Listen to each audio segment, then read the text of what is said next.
Okay, so today we're going to be talking about the Cisco AnyConnect client. The Cisco AnyConnect client allows you to connect securely to your servers.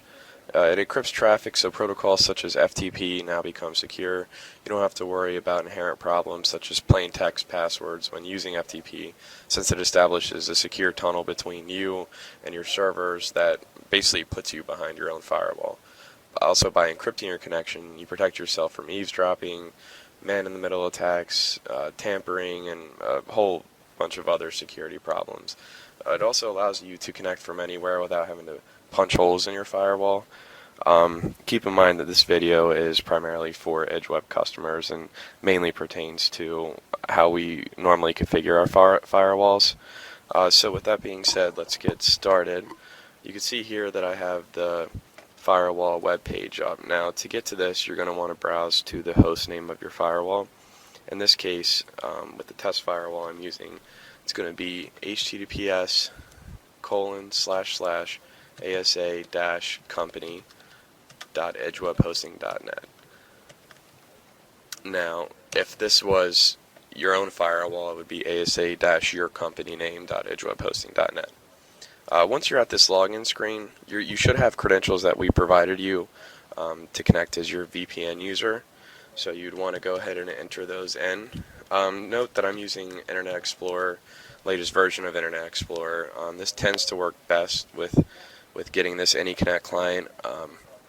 This would also work in Safari and Firefox. It works a bit differently. It uses Java to download the client, and I'll show you briefly how to do this manually as well. You may also want to make sure that any personal firewalls such as Norton Internet Security Suite or Kaspersky, things like that, are disabled, at least temporarily, to give this the best chance of succeeding. Those tend to block VPN connections unless you explicitly permit them. So once you're logged in, go ahead and click AnyConnect on the left and then start AnyConnect. This will run through ActiveX, which is proprietary for IE. If you're using a different browser, it's going to be using Java installer. You'll want to accept the certificate warning. This is normal. It's just telling you it's a self-signed certificate. You may not get this if you have a real certificate from a CA such as VeriSign or Thought. However, regardless, go ahead and proceed. And we wait for it to install. And once this is done here, we're actually going to already be connected, but I'll go ahead and disconnect and reconnect so you can see how that's done and certain things to look for. Also, you can see now it's establishing the VPN connection. Down here shows that it is in fact established. If this were to fail, you could do this manually by browsing to kb.edgewebhosting.net. This is where our knowledge base is.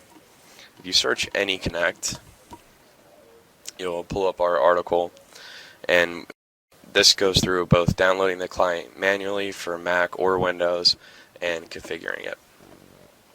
Okay, so now that we're connected, I would be able to connect to the servers behind the firewall securely using the internal IP addresses, get to any resources I needed, and not have to worry about any hackers listening in or trying to intercept the communications or whatever they may be trying to do.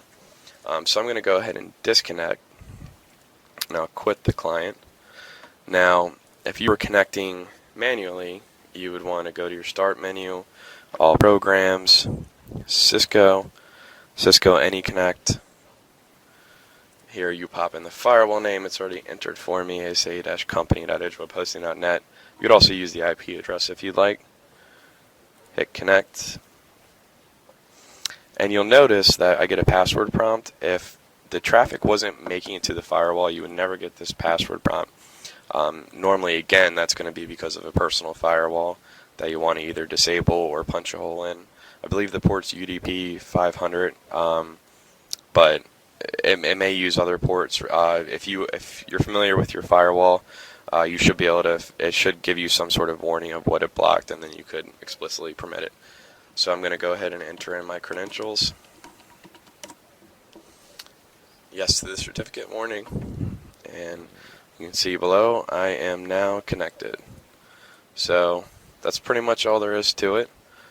Any traffic that didn't belong in my network would be routed away from the firewall. Any traffic that was using the internal IPs of my servers, the firewall would direct securely, keep all of it behind it, and you'd be good to go. So I mean, that's pretty much it, and I hope you enjoyed watching the video. Thanks.